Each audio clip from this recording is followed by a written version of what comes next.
In this video, I'm going to be talking about how to set up your environment to encourage your kids to write, plus 5 fail-proof ideas that will encourage your children to love writing. Hi, I'm Abigail, and I'm a parent coach, and I help parents with distracted kids follow your children's natural motivations, unlock their focus, and build their independence. So like, comment, and subscribe if you want to see more content about parenting and teaching tips for distracted kids. So stay to the end, and I'll also reveal the #1 secret to motivate your children to learn how to love writing. Plus, I have a freebie for you. Leave a comment below, just say love to write, and I'll send a freebie to you. So last video, I spoke about the importance of understanding where your child is at in his or her developmental journey, which sensitive period is he or she at, and why it's so important to know this so that we can follow your child's natural inclinations and motivations to learn. So this is a common question I'm getting from parents. Help, my child hates to write, and every time I make him sit down and do some work, he may focus for about a few minutes and then he runs off and does his own thing. He refuses to sit down and write. So what do I do? So at 3 to 4 years old, your child's bones haven't even fused yet. Your child's bones at 3 years old, and this is a picture of your child's bones at probably 5-6 years old. Look at the bone structure and the fusing of the bones.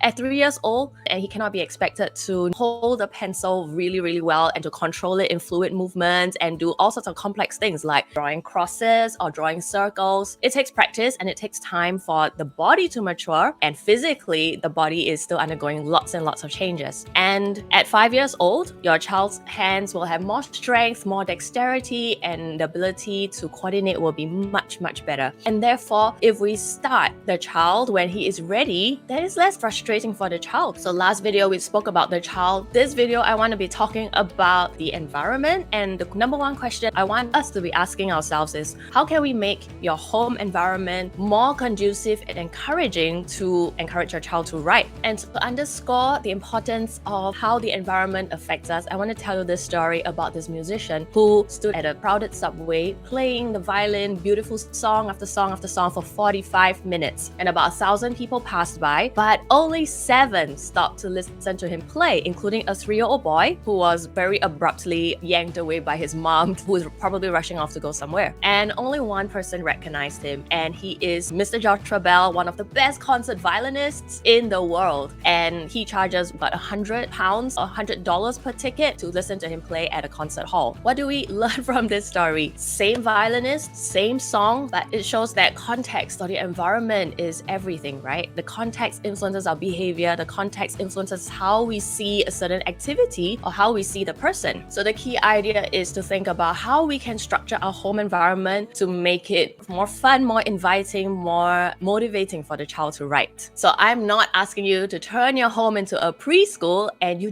definitely don't need to. You also don't need to overhaul your entire home all at once. Some of you may be thinking, I can't upkeep my home, I can't do this Montessori thing, I cannot turn my house into such a beautiful, prepared environment all the time. I'm telling you, I'm messy by nature. I'm a messy person. But I think when I see the effect of the environment on my child, I become a little bit more motivated, and I know that I do not have to turn my whole house into something that is Instagrammable or what you see on Pinterest. But definitely, if I can make a small area more accessible or more inviting for my child to write, I think it's worth the effort. So I promised you 5 ideas. Here is idea #1. Have a prepared card so that the child can write or doodle anytime inspiration strikes. So this is my stationery card that my kids can freely access. So I have my washi tape here, and you can see my daughter has recently been very interested in pasting pieces of paper together. I don't know, to make a big piece of paper. So she's been using the washi tape, markers, pencils, sharpeners, erasers, and knickknacks, and then scissors, and tons of rulers from various party bags. Glue is here, and then I have lots of paper which are free for the kids to use, and these are like rough paper. So my kids do not create on good paper, but I give them lots of rough paper to create. Just blank paper would do. And then the second here are all like the crayons, the glue, the paint, and then lots and lots of notebooks, spare notebooks, and stickers. And then right below are some of the more bulky stuff like Pistler beads, which recently my daughter has gotten into them, and I think it's It's a nightmare, so I might reconsider this, putting it here. At least maybe not so many of them. And then they have glitter stick stars and some glue. Yeah, pretty much everything they need to create their stuff. If you don't want to buy an entire stationery cart for your child, I think you can definitely find things like that from IKEA or Daiso with a compartmentalized portions. Maybe put a nice label on it also.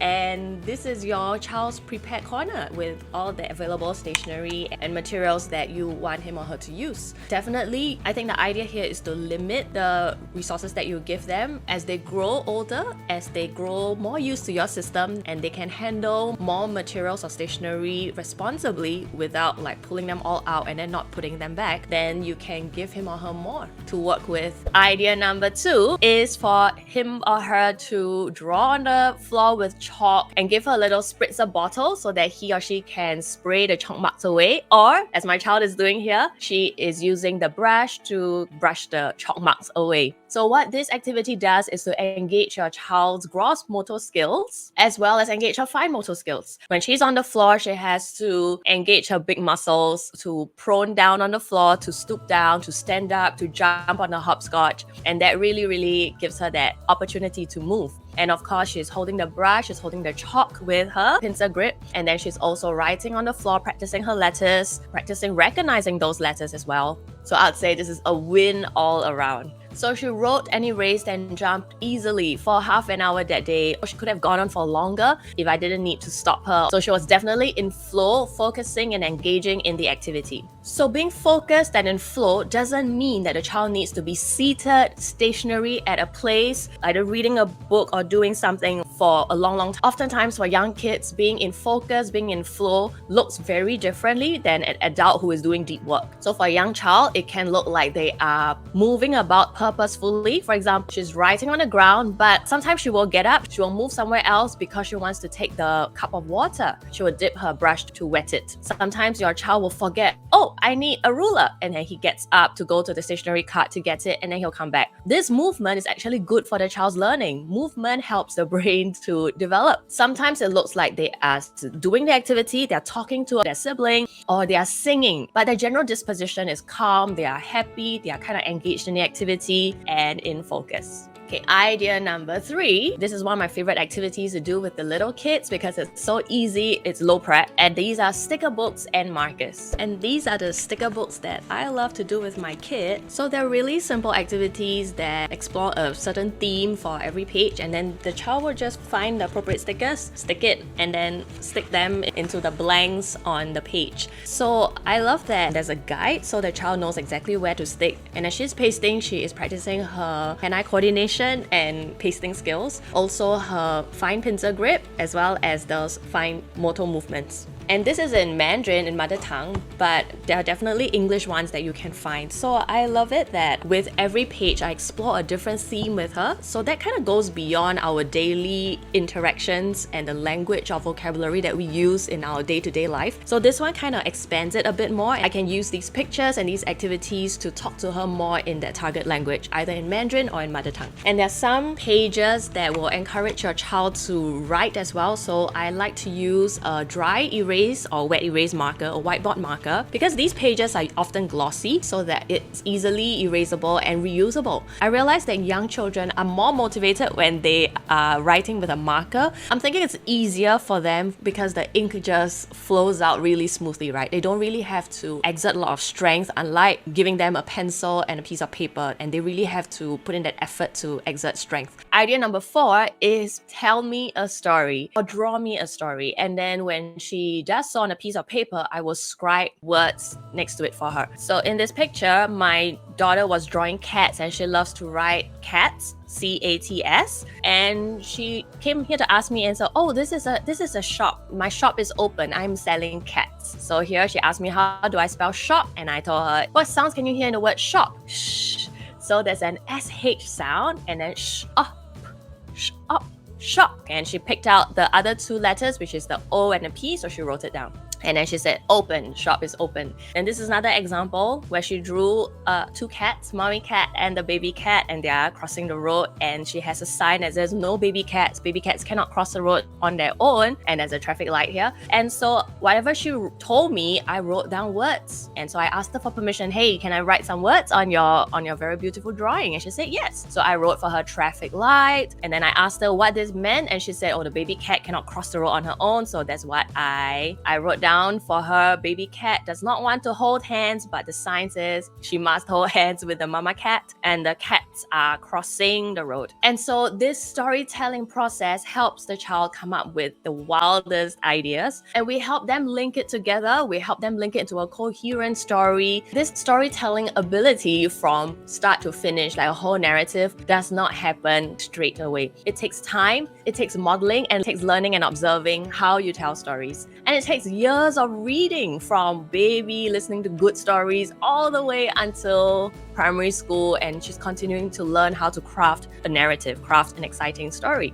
And it all begins with you saying, tell me a story. It encourages the child to be brave enough to tell you the outrageous things happening in her head, and trust that you are listening, trust that you are not judging her outrageous stories, but you are the beautiful scribe writing down those keywords and then helping her link them up together. And she's also seeing that, oh, what she's thinking, she can translate them into the spoken word, and then mommy can use the spoken word and translate that into writing, the written word. And she makes the link between thought, spoken word, and written word. And she realizes, oh, okay, so traffic light sounds like that and looks like this when it is written out. So there's lots and lots of language building skills in this simple activity. And I encourage you to really, really give it a try. And yes, doodling counts as writing. So if your child is doodling, encourage him or her, give him lots of blank paper, easy to access, rough paper. I give my kids rough paper and I don't let them touch the good paper when they want to doodle and do their work.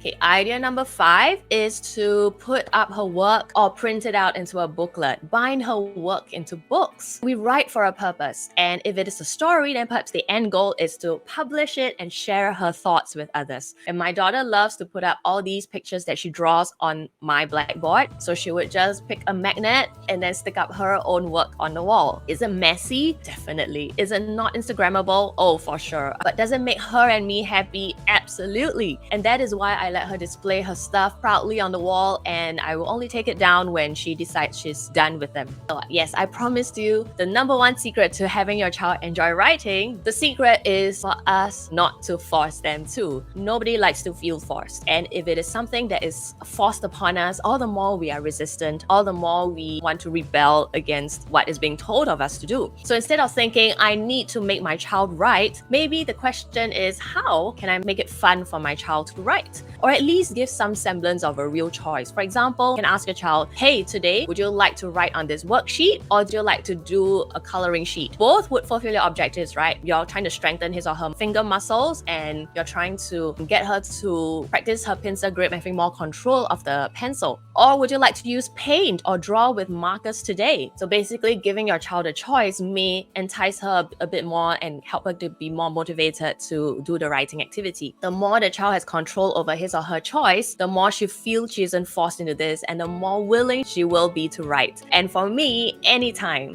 she decides to hold a pen is a win for me. So I will take whatever form she wants to practice her writing. So if you want more fail-proof ideas to bring fun back into writing for your child, I have 25 more in this guide. Free 30 fail-proof ideas to bring fun back into writing. And I'll put the link in the description, so go ahead and download them. Or if you want me to send you the link directly, just comment love to write and I'll get back to you with a link. So for the first video in this series, if you had missed it, go right here and learn about the sensitive periods. If not, I have other videos that talk about the emotions of their child and how we can manage our own emotions better. And I'll see you in my next video, and I'll be talking about what attitudes do we need as a parent to encourage our kids to write. And I'll see you in my next video.